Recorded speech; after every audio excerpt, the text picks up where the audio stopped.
Ngapain ya?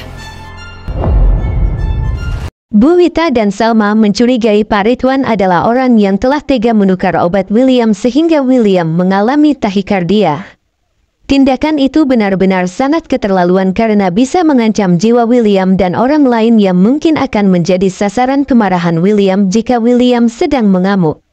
Tetapi Bu Wita dan Salma tidak mempunyai cukup bukti. Mereka memutuskan untuk menjebak Pak Ridwan. Di depan mata kepala Pak Ridwan, Salma menitipkan obat dari psikiater untuk William. Salma meminta Bu Wita meletakkan obat itu di meja ruang tengah di mana William sering meminum obat. Salma juga meminta Bu Wita untuk memastikan William benar-benar meminum obat itu. Bu Wita dan Salma mulai melihat reaksi aneh dari Pak Ridwan. Ternyata benar dugaan Salma dan Bu Wita. Tak lama berselang Pak Ridwan mengendap-endap mendekati meja di mana Bu Wita meletakkan obat William. Sepertinya Pak Ridwan ingin kembali menukar obat dari psikiater untuk William dengan obat herbal yang biasa dibelinya di tukang jamu. Obat itu menyebabkan detak jantung William berdegup lebih kencang di atas normal. Salma dan Bu Wita yang memantau gerak-gerik Pak Ridwan, segera menghampiri Pak Ridwan untuk bertanya apa yang dilakukan oleh Pak Ridwan di dalam ruangan tersebut. Pak Ridwan gelagapan. Dia berusaha mencari alasan selogis mungkin agar Salma tidak curiga padanya. Tindakan Roy semakin keterlaluan. Kali ini dia menghapus nama William di firma hukum milik William sendiri.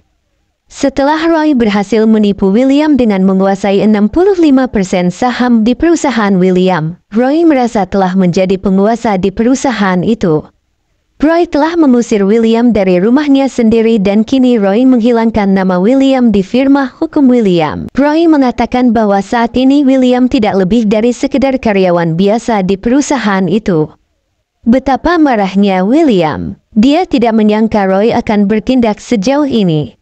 Bahkan Roy mengatakan kalau dia bisa saja menendang William saat ini juga dari perusahaannya. William benar-benar linglung. Semua karyawan tidak menyangka nasib William akan setragis saat ini. William menyesali kebodohannya karena telah tertipu oleh Roy. William melangkah pergi dengan langkah gontai dan seperti tak punya tenaga lagi. Lalu kemudian Argo melaporkan Kelvin ke kantor polisi atas tuduhan penculikan dan pelecehan terhadap Kinari.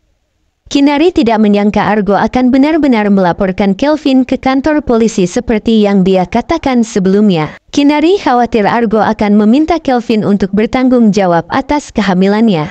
Dan hal itu berarti Kinari harus berhenti untuk menjadi istri pura-pura bagi Argo. Padahal Kinari menginginkan Argo untuk menjadi suaminya bukan Kelvin.